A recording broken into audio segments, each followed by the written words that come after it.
plaît, dans Ésaïe 64, le verset 5 et 6. Dans le livre d'Ésaïe, dans la bonne parole de Dieu, chapitre 64, le verset, je l'ai marqué sur le 5, mais 64, le verset 5 et 6. Ésaïe 64, le verset 65.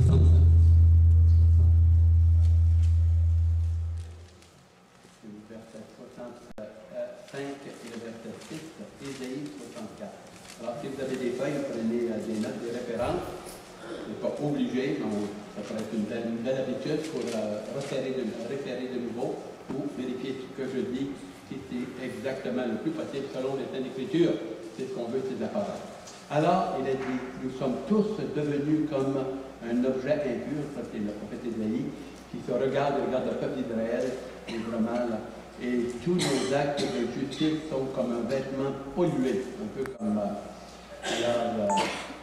celui qui avait la lèpre polluait même les vêtements. Alors le péché comparé à la lèpre. Nous sommes tous flétris comme une feuille, et nos fautes nous emportent comme le vent. Il n'y a personne qui invoque ton nom, qui se réveille pour s'attacher à toi. C'est une situation assez pénible spirituellement. Car tu nous as caché ta face et tu nous laisses tomber en défaillance à cause de nos fautes. Ésaïe 64, le verset 5 et le verset 6.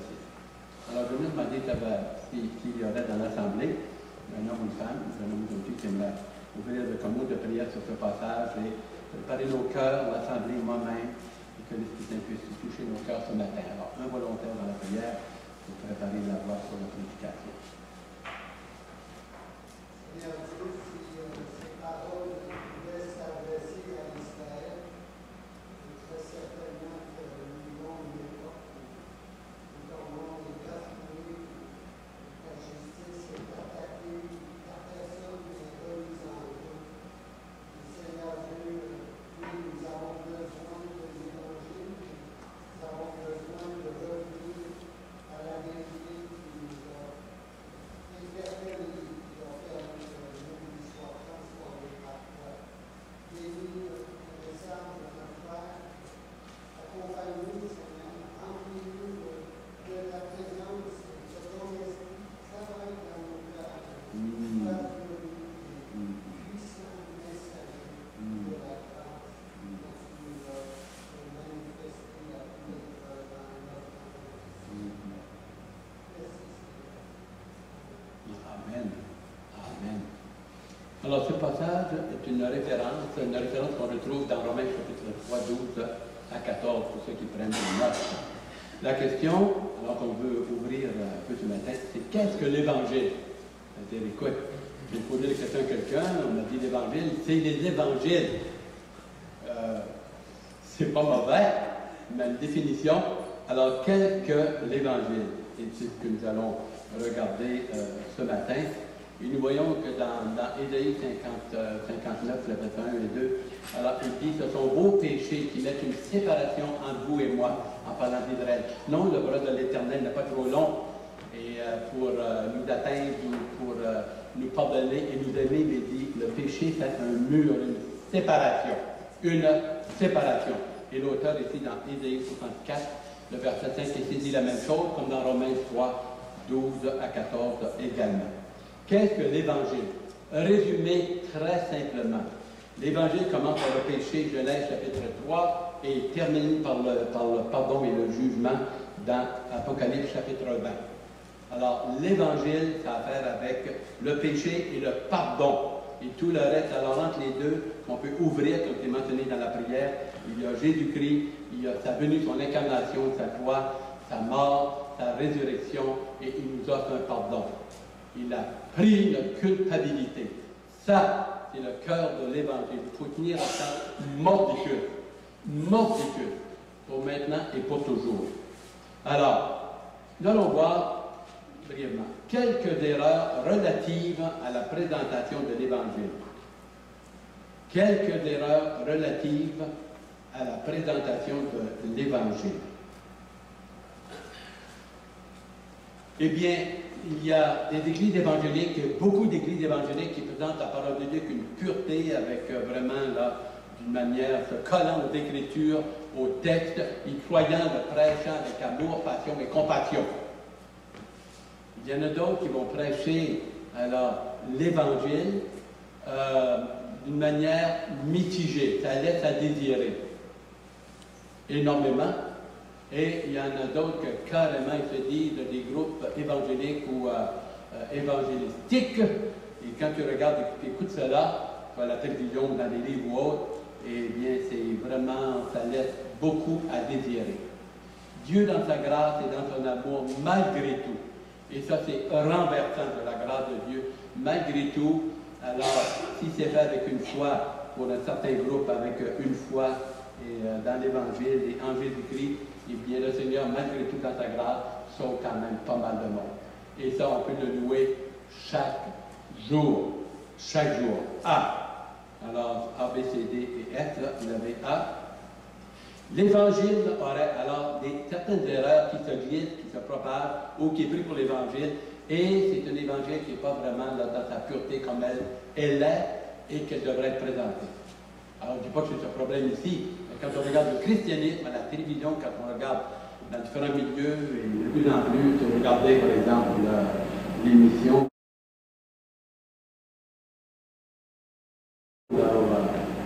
la télévision le dimanche midi, ce dont on regarde dans l'après-midi, si on regarde l'IA, si on regarde les grands reportages, on en a vu de toutes les couleurs depuis 3 semaines ou moins. Alors, l'Évangile, il y en a qui vont prôner, qui vont dire, l'Évangile aurait pour préoccupation principale autre chose que le péché. Eh bien, l'Évangile, alors vraiment, c'est une question vraiment de bord en bord. Chaque chapitre est la nature humaine, la nature pécheresse de Genèse 3, comme j'ai mentionné, jusqu'à Apocalypse chapitre 20. Ça, il ne se fait aucun doute ici. Alors, nous voyons que l'Évangile donne vraiment de l'espoir. Elle fait ressortir vraiment le malheur de la nature pécheresse et de l'homme. Évangile veut dire bonne nouvelle. Bonne nouvelle pour celui qui souffre et qui a soif. Mais celui qui n'a pas soif de la vérité, l'Évangile, là, ça ne l'atteint pas bien. Ça ne l'intéresse pas beaucoup, c'est même une force. Ça ne l'intéresse pas, mais pas du tout. Pas du tout. Et alors, ce qui arrive, lorsqu'on présente l'Évangile, nous le savons, il apporte un soulagement, une consolation, lorsqu'on regarde les symptômes du péché, et tout cela, on voit que l'être humain a beaucoup de problèmes, de difficultés, de découragement et de désespoir. Il essaie d'avoir une vérité. Il y a beaucoup d'injustice sur la face de la terre à cause du péché et des symptômes du péché. Quand on présente l'Évangile, oui, on montre que la bonne parole de Dieu, elle va apporter un soulagement, une consolation, elle va éclairer, elle va t'aider avec tes problèmes, tes difficultés, ton moral.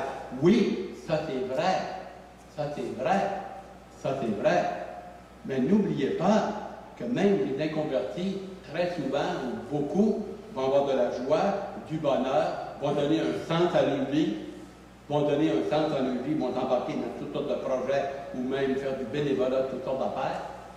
Mais ils n'ont pas réglé le problème de le péché, qui est le pardon, la mort de Christ et le pardon qu'il a.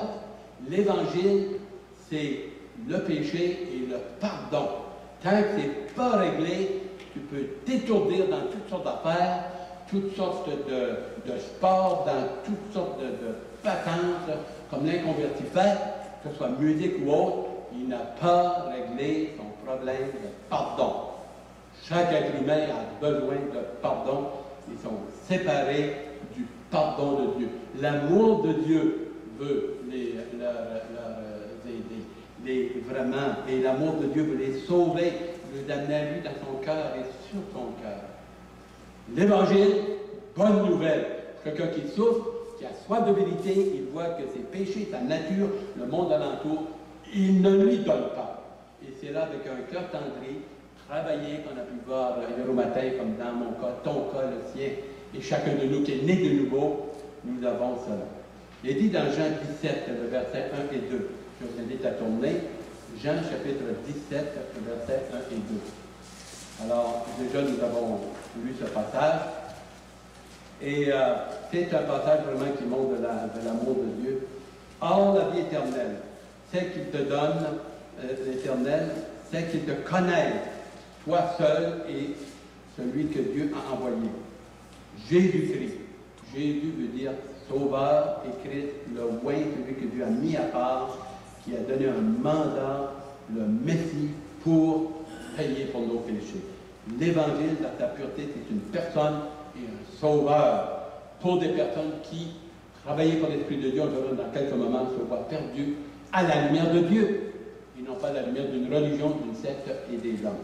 Ça, il faut bien comprendre, saisir ça. Dans 2 Corinthiens 5, 21, ça parle de réconciliation. La parole de Dieu, maintenant que Dieu a réglé le problème, en tout cas en tant qu'il est concerné, il a enlevé ce mur. Quelqu'un, son fils, a pris la culpabilité, notre culpabilité. Maintenant, il sort. Il est parlable, il est approchable, il est touchable et il nous touche. Alors, il est dit dans 2 Corinthiens 5, 21, lui qui n'a point, parlant de Jésus-Christ, son fils, lui qui n'a point commis de péché, il, le Père, l'a fait devenir, lui, péché pour nous à notre place, afin que nous devenions dans lui justice de Dieu. Il a pris notre culpabilité du péché, notre nature pécheresse, il en a absorbé et payé le prix à ma place. Afin qu'ensuite qu'on puisse être pardonné et recouvert de sa justice, de son pardon, et recevoir son Saint-Esprit, et entrer dans la famille de Dieu. Par l'action du Saint-Esprit, le résultat, c'est la nouvelle naissance, né de nouveau, une deuxième fois, spirituellement, né de nouveau. Dans ce passage. B, si vous voulez passer d'une coche, Gilles, merci. Deuxième point, il existerait des évangiles différents selon les classes d'âge. Ça circule dans bien des églises qui se disent évangéliques, pensent qu'ils le sont ou ils ne le sont pas carrément. Ce n'est pas un jugement sévère qu'on veut faire, mais c'est une protection pour s'avertir, faire attention pour nous-mêmes. Chaque église doit faire attention, que ce soit ailleurs ici, ou dans la province, ou au Canada, ou ailleurs. C'est un exercice que nous regardons. Alors qu'il existerait des évangiles pour différents groupes de personnes. Bien, nous pouvons dire ceci, selon des classes de gens. Alors, ils vont dire qu'il y a un évangile pour les enfants, il y a un évangile pour les jeunes teenagers, il y a un évangile pour les personnes d'âge mûr, il y a un évangile pour le troisième âge, un évangile pour ceux qui sont dans l'église, il y a toutes sortes d'affaires. Eh bien, il faut que ce soit le même message de l'Évangile. On a un problème majeur et capital dans l'humanité, c'est qu'on est des pécheurs devant Dieu. Isaïe 64 vous le dit très bien. Isaïe 53, je ne vous le réciterai pas par cœur, vous le connaissez, hein, et qui est l'équivalent que nous retrouvons dans Jean chapitre 3 au complet. Vous avez vraiment les deux pôles, et vraiment on a besoin de pardon. Pour être vraiment entré dans la famille de Dieu, il faut qu'il mette de l'ordre dans notre vie, et là, on va avoir un espoir, de la joie, un encouragement, une bénédiction ici-bas et dans l'au-delà. Et surtout dans l'au-delà. Ça commence ici. Et le royaume de Dieu commence dans ton cœur lorsque tu te convertis. Le royaume de Dieu est commencé, il est invisible. Mais il devient visible par alors ceux qui lui appartiennent, par ses enfants tranquillement, en se développant spirituellement, en nombre et en activité pour la gloire de Jésus-Christ seulement. Seulement, il ne se fait aucun doute. Nous pouvons dire ceci. Il est vrai qu'il faut prendre un certain langage pour des enfants, un certain langage pour des teenagers, et bien, il faut que ça soit vraiment là, le même message et la même doctrine. Même doctrine. Qu'il ait 10 ans, ou 22 ans, ou 82 ans, il est perdu devant Dieu, il n'est pas né de nouveau, il a besoin d'être pardonné, et Dieu seul est capable de régler cela, et il l'a accompli à Golgotha. Voilà le message, nous l'avons eu ce matin, de la Sainte-Sainte. Voilà le message de l'Évangile, bord en bord, mur à mur. Et toute l'histoire d'Israël, de l'humanité, et Dieu dit, sans moi, vous êtes perdus. Complètement perdus. Totalement perdus. No hope, pas d'espoir. Sans Dieu, et la Bible dit sans espoir, sans espérance. Sans espérance. Quelle chose épouvantable. 1 Corinthiens, chapitre 15, le verset 2. Nous voyons la précision, je le mentionnais une fois, ou à quelques reprises, comment est-ce que vraiment la Bible a son propre langage et employer le langage biblique lorsque nous parlons de vérité si importante. 1 Corinthiens chapitre 15, le verset 2, même le verset 1 et 2. Voici, je vous rappelle, frères, l'évangile que je vous ai annoncé, que vous avez reçu, dans lequel vous demeurez ferme. Et il y en a qui prennent des sidelines pas mal. J'espère que ce ne sera pas vous, que ce ne sera pas moi, que Dieu me garde. 2. 1 Corinthiens 15, maintenant le verset 2. Et par lequel vous avez été sauvés. Sauvés de quoi? De l'enfer, du jugement, de la perdition, de l'esclavage. Libérés. Jean 8, 32, le Seigneur dit la vérité vous affranchira et vous serez réellement libre. La liberté, c'est être capable de choisir entre le bien et le mal, de choisir le bien, choisir de servir Dieu. Avant, on n'était pas capable, pas la force. Alors, continue. Alors, vous, si vous le retenez dans les mêmes termes, que je vous l'ai annoncé, autrement, ah oui, qu'est-ce qui va arriver? Autrement, vous auriez cru en, quel est le mot? On est sourds ce matin. Quel est le mot? Oui, merveilleux. Sinon, vous avez cru en vain. Il faut que tu restes dans le livre. Il faut que tu restes dans le livre. C'est beau, c'est assez. Et 1 Corinthiens, alors chapitre 2, là, le verset 13 et 14, dit que la Bible a son propre langage. Leur propre langage, ses propres termes. Alors, quand on emploie des mots qu'on apporte le plan de salut, il faut être précis et biblique avec des versets bibliques. Il faut les apprendre, il faut les lire, les étudier, les mémoriser. Il faut des beaux petits pamphlets. Vous avez le plan de salut, les 5 ordres de ciel, les 4 lois spirituelles et autres. C'est quand même simple, c'est pas compliqué, et c'est un outil précieux dans nos mains pour apporter la bonne parole de Dieu. Dans Galates chapitre 1, le verset 6, Galates chapitre 1, le verset 6, par exemple, nous avons où nous voyons la précision qu'il est importante lorsque nous apportons la parole de Dieu.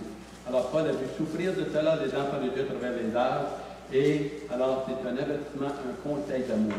Je m'étonne, il y a bien des églises qui s'appellent évangéliques, nous l'avons vu à la télévision, que nous savons. C'est triste à en pleurer. Alors, je m'étonne de ce que vous vous détournez si vite de celui qui vous a appelé par la grâce de Christ pour passer à un autre évangile. Verset 7. Non pas qu'il n'y ait un autre évangile, mais il y a des gens qui vous troublent et qui veulent pervertir l'évangile de Jésus-Christ. Alors, dans le temps de l'apôtre Paul, dans les siècles passés, maintenant et à venir, si Dieu ne vient pas, alors il va y avoir des groupes qui se disent évangéliques, chrétiens évangéliques, qui alors sont vraiment corrects, d'autres ça laisse à désirer, et d'autres c'est vraiment là, perturbant parce que nous voyons et ce que nous vivons. C'est un fardeau d'amour, c'est un fardeau. On a un amour, un fardeau pour la vérité. Troisièmement, alors, il y a une autre erreur, ou en tout cas, c'est ambigu et ça laisse à désirer, ça flotte. On va vous donner des illustrations dans quelques moments. On pourrait trouver la vérité ailleurs que dans la parole de Dieu. On pourrait trouver la vérité ailleurs que dans la parole de Dieu. Il y a des vérités sur la terre, on peut dire, des vérités qu'il faut entendre, que ce soit en géologie, que ce soit, comment est-ce que je dirais, différents aspects de la science ou des tremblements de terre, que ce soit le sol. Il y a des vérités, mais ce n'est pas la prophétie et ce n'est pas la vérité absolue. La vérité absolue se trouve que dans la parole que Dieu nous a révélée. Le Seigneur pouvait dire dans Jean 17, sanctifie-les en parlant des apôtres, ton peuple, sanctifie-les, nettoie-les, mets-les à part, éclaire-les, sanctifie-les par ta parole.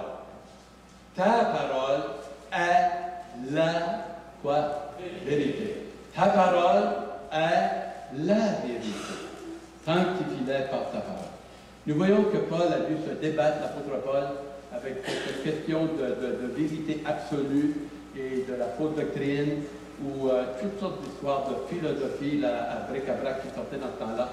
C'est dans Actes chapitre 13, le verset 5. Actes 13, le verset 5 et 17, 2 à 3. Alors nous avons dans Actes 13, le verset 5. Alors je lis pour vous, vous pouvez me suivre, prendre des notes pour me suivre. 13, le verset 5. Arrivés à Salamine, ils annoncèrent la parole de Dieu dans les synagogues des Juifs.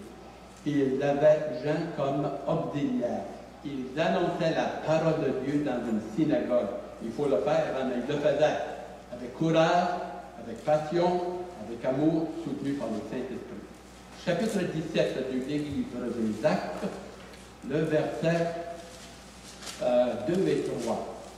2 et 3. Paul y entra dans la synagogue, mentionné au verset 1. Paul y entra, selon sa coutume, pendant 3 sabbats. Il eut avec eux des entretiens d'après les Écritures. D'après les Écritures, non pas une philosophie, je pense, il me dit, d'après les Écritures. Il expliquait et exposait que Christ devait souffrir et ressusciter d'entre les morts. Et Jésus que je vous annonce, dit-il, c'est lui qui est le Messie, votre Messie, l'envoyé de Dieu. Toujours selon les Saintes Écritures. Il enseignait selon les Saintes Écritures.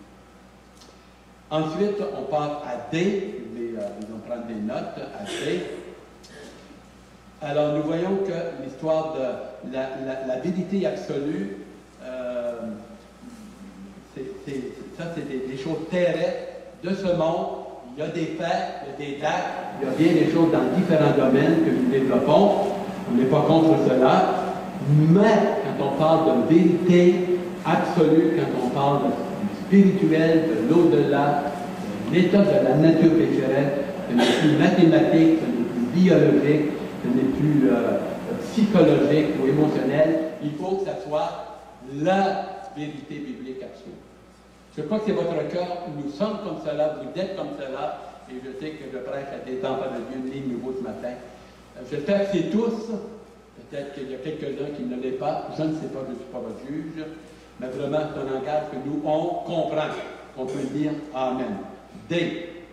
Il serait possible de, ça c'est le D, il serait possible de convaincre par le biais de l'intelligence, convaincre quelqu'un à l'amener à la conversion par le biais de l'intelligence seulement.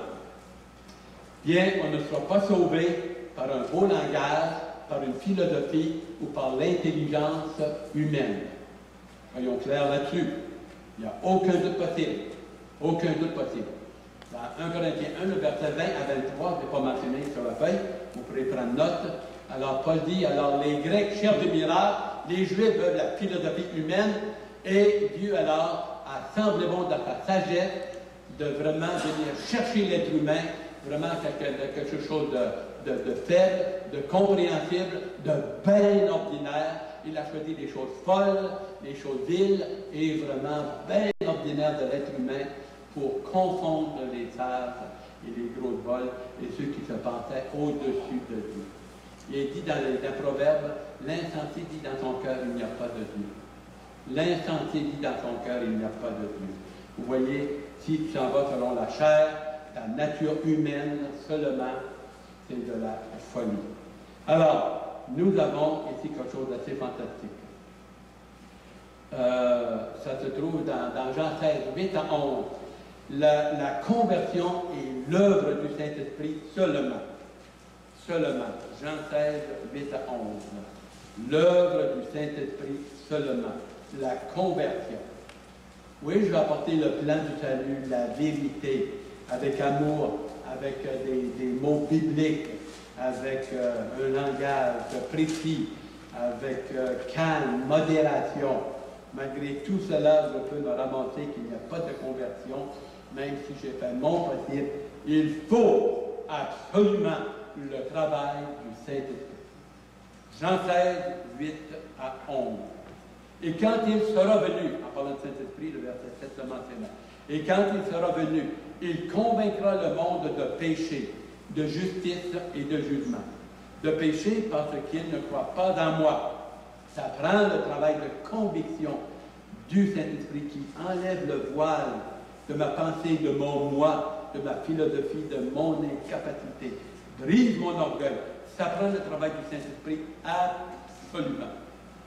Hein? Absolument. De péché parce qu'il ne croit pas en moi. De justice parce que je vais vers le Père et que vous ne me verrez pas. Ça va être par la foi, parce qu'il est dans la présence du Père maintenant, il plaide, il peut montrer ses mains, les marques. J'ai payé pour ce pécheur, il réclame, il est travaillé par l'Esprit Saint, Père, pardonne-moi.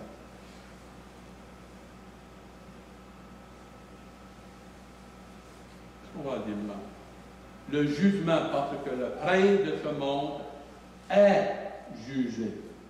Est jugé. Et dans Jean 3, 18, la Bible, la bonne parole de Dieu nous dit ne pas attendre d'être mort et après avoir qu'est-ce qui passe, c'est maintenant, pendant que j'ai le souffle. Nous sommes à un souffle de la vie, à un souffle de la mort. Un cheveu. Un cheveu. Et la Bible dit alors le jugement, celui qui n'a pas le Fils, déjà, le Seigneur nous le dit d'avant par amour, par avertissement pour nous attirer, nous faire réfléchir, nous convertir, qu'on se convertisse, que déjà nous sommes condamnés si on meurt dans un tel état. Heureux et merci pour chaque personne éclairée, née de nouveau dans cette assemblée, dans les groupes évangéliques ici d'alentour, dans la région et partout sur la face de la terre, qui sont fidèles au message de l'Évangile. De l'Évangile. De l'Évangile. Péché, pardon, Christ au milieu, et sinon, c'est des conséquences épouvantables. Épouvantables. Épouvantables. Acte chapitre 18, le verset 4, et 19, le verset 8 et 9. Dans le livre des Actes, chapitre 18. OK, ici, vous l'avez probablement, vous donnez du temps, vous avez des notes, vous tournez. Dans le livre des Actes, chapitre 18, verset 4. Il avait des entretiens dans la synagogue chaque sabbat et persuadait des Juifs et des Grecs. Alors Paul prenait la parole, il était dans un contexte difficile, des moqueurs, des philosophes, alors juifs et vraiment scribes et pharisiens de cœur dur, non ouvert, malgré tout, alors il présentait avec amour, avec conviction et passion. Chapitre 19, versets 8 et 9. Toujours dans le même livre. Alors, Paul entra dans la synagogue où il parla ouvertement. Pendant 3 mois, il s'entretenait avec eux et les persuadait en ce que concerne le royaume de Dieu. Mais comme quelques-uns restaient endurcis et incrédules, comme on va avoir dans notre famille, comme j'ai eu, on va avoir dans nos voisins, on essaye, on donne, on proclame, on prie pour les autres, on a un fardeau. On a un fardeau pour le salut de la rendre, les autres n'ont pas. C'est quand même spécial. Hein? Alors, on continue. Endurcis et incrédule, et décriait devant la multitude la voix du Seigneur. Il se retira d'eux, prit les disciples à part, et eut des entretiens chaque jour dans l'école de Tyrannus. Et cela 2 ans, de sorte que tous ceux qui habitaient dans l'Asie juive et grecque entendirent la parole du Seigneur. Il ne s'est pas découragé, il a prié, il a plaidé, il a apporté les Saintes Écritures, et Paul ne comptait pas sur son intelligence. Sur son intelligence, Paul ne comptait pas sur son look ou quoi que ce soit. Paul, vraiment, c'était un cœur brisé, qui était brisé par la grâce de Dieu, par l'amour de Dieu. Et vraiment, qui était convaincu, il était chaud pour le Seigneur, il était brûlant. Un buisson ardent pour la gloire de Dieu, comme dans Genèse 19, verset 3 et 4. Alors, quatrième point, ou cinquième point, il serait possible d'obtenir des résultats en séduisant. Ça, c'est ce que j'ai vu à la télévision, et c'est pas pour cette église ici, là, telle quelle, et au moins, à la grade 2, on peut se consoler, que j'ai entendu, j'ai lu souvent, alors j'ai voyagé en entour, hein, peut-être, comme vous le savez, il y avait à la télévision les églises évangéliques, il y a des événements épouvantables. Il semblerait que oui, merci Seigneur, gloire à Dieu. Hein? Que ce soit au Chili, que ce soit au Mexique, que ce soit au Paraguay, que ce soit dans ces pays-là, apparemment, il y a un réveil épouvantable. Il est peut-être plus épouvantable qu'on pense. J'espère et je prie et j'aimerais dire gloire à Dieu. On est venu ici, on va, on lit, on entend, et tout ça. En Chine, le Seigneur sauve 40 000 personnes par jour. Par jour! Oui, par jour. Aux Indes, même chose, ça convertit aux 1000 puis aux 1000 par jour. Ben, ce qu'on a vu à la télévision filmé, tu le vois en direct, ce que j'ai vu, que vous avez vu, des émissions, les grands reportages, les églises évangéliques mondiales. Beaucoup de réveils, eh bien, beaucoup de réveils. Il y a mon ami qui questionne très sérieusement. Je te demande si c'est l'évangile pur. Très sérieusement. Il y en a, merci Seigneur.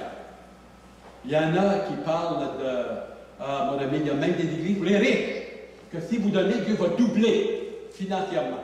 C'est pas fantastique, c'est pas beau ça un peu? Ça c'est l'évangile. Et il y en a, c'est extraordinaire, ils font des concours.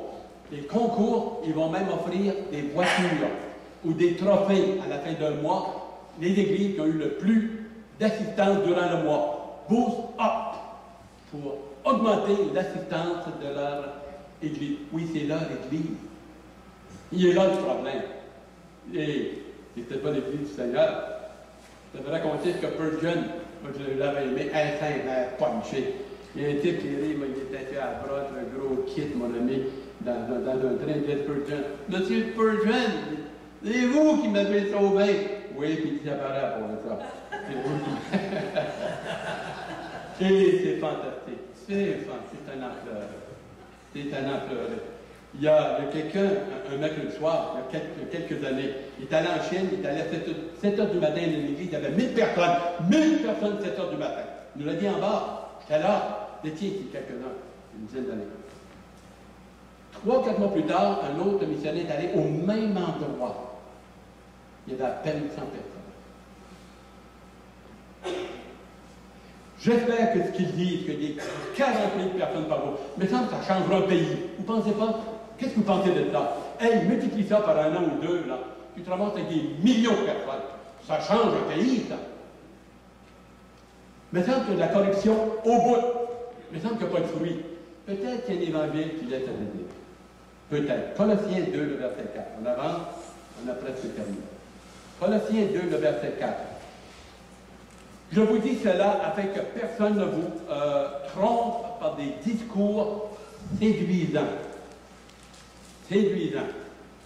Si vous convertissez, vous n'aurez plus de problème.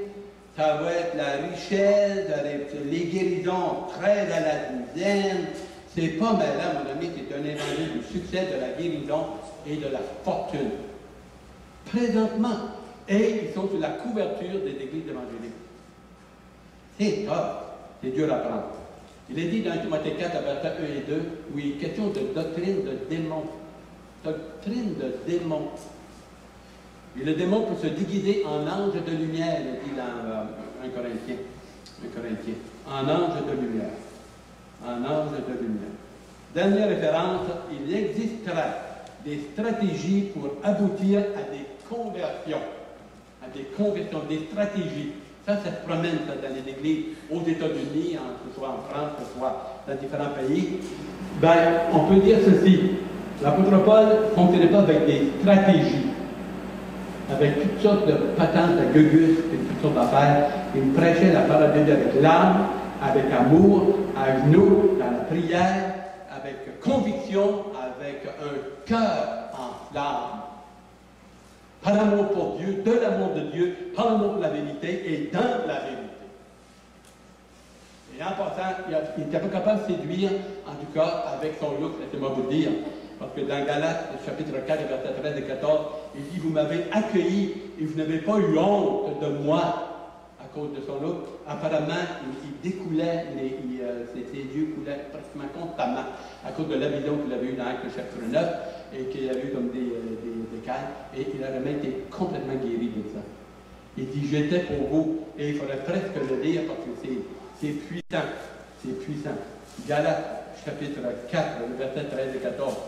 Alors, il ne fonctionnait pas avec de la séduction, mais il fonctionnait avec la puissance du Saint-Esprit, avec la puissance de la parole de Dieu. Verset 13. Vous ne m'avez fait aucun tort.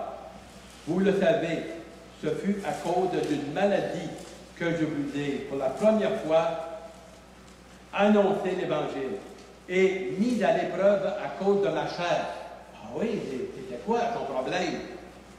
Vous m'avez témoigné ni mépris, ni dégoût, pas qu'il était dégoûtant humainement. Comme il dit à 14 heures ici. C'était pas Rock Hudson. Mais par exemple, il dit, je vous ai prêché dans la puissance du Saint-Esprit et non dans la puissance de la chair. Vous m'avez accueilli comme un ange de Dieu, un porte-parole de Dieu et de Christ. C'est triste parfois que nous voyons, et ça pourrait presque être déprimant de voir qu'il y a des groupes évangéliques qu'on a mis à la télévision. C'est le heureusement que Dieu va faire un nettoyage. Heureusement que Dieu va faire un nettoyage. Et alors, qu'est-ce que l'Évangile?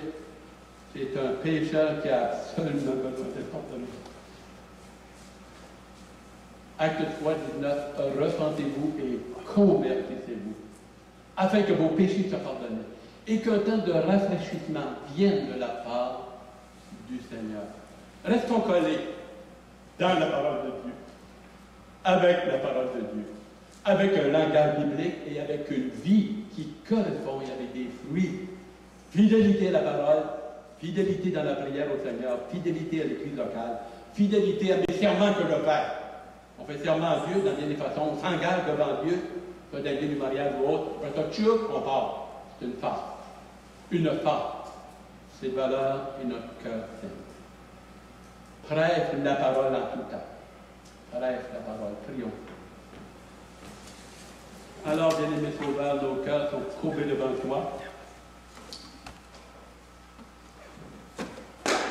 Nous aimerions être comme Jean, Paul, Pierre et autres, mais surtout comme Jésus-Christ. Transforme-nous, réchauffe notre cœur. Attire-nous à toi.